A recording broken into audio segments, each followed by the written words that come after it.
Hi, this is Alexandria Theordor from stresslesstherapist.com. And the question that I got submitted today was, do you need a business plan to get your private practice up and running?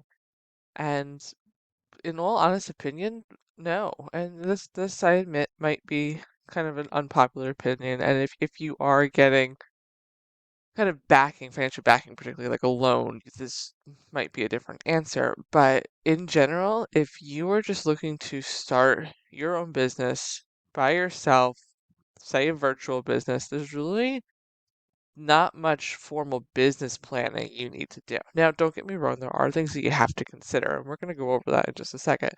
But if you feel like you're getting stuck on the fact that you don't have this written proposal or this clear, like, detail to detail kind of explanation of how you are going to build your business, when and why, that you don't need to get like stumbled on that. The most important thing is just to get started.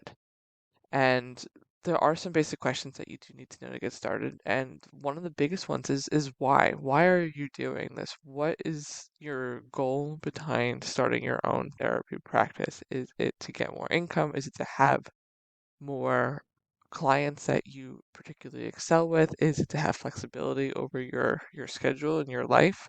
Maybe it's a little bit of all of the above. Knowing your why is really going to be helpful in dictating what your business is going to look like, right? If you're going to have a virtual business, if you're going to have a in-person business, so a little bit of both, who you work with, things like that. So knowing that why is essential in step number one. Step number two, I would decide who you want to work with. Like, who are your ideal clients, and more specifically, where do you plan on getting them?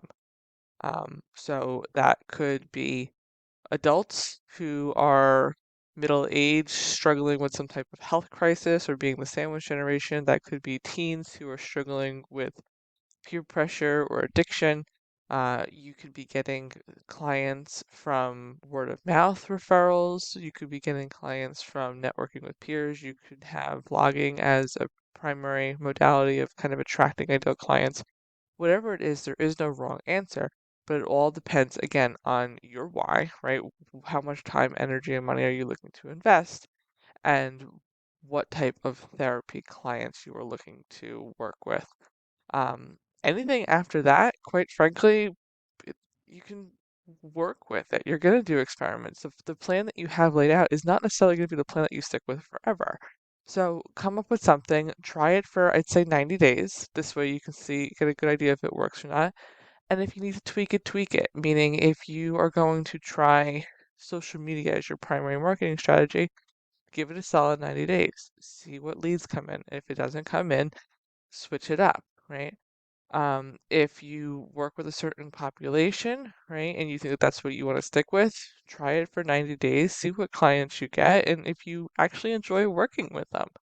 You might have an idea of who you like to work with, but once it comes down to the nitty-gritty, you might not enjoy it.